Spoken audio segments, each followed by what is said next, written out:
Prajurit kelompok Barat menghabisi tank T-64BV Ukraina yang ditinggalkan selama serangan yang gagal di Novoselowskoye LPR.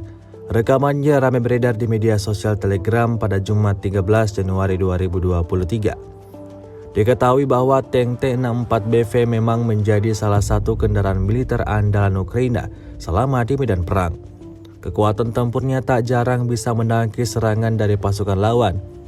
Namun tidak kali ini, tank yang terlihat hanya terparkir tersebut diserang prajurit kelompok Barat hingga meledak dan hancur tak tersisa.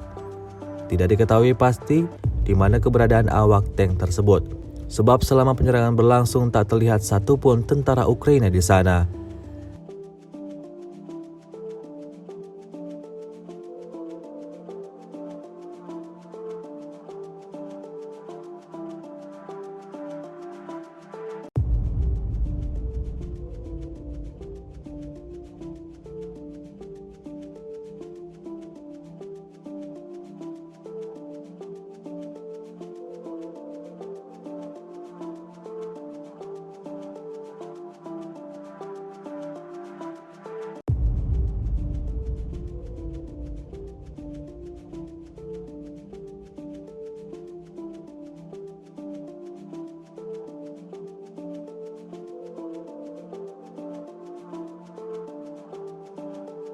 Rusia melaporkan secara total 372 pesawat Ukraina dan 200 helikopter, 2.873 kendaraan udara tak berawak, 400 sistem rudal anti pesawat dieliminir sejak awal operasi khusus.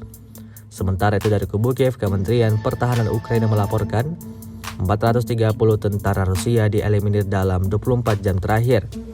Total 113.390 prajurit Rusia meninggal sejak awal konflik hingga hari ke-324.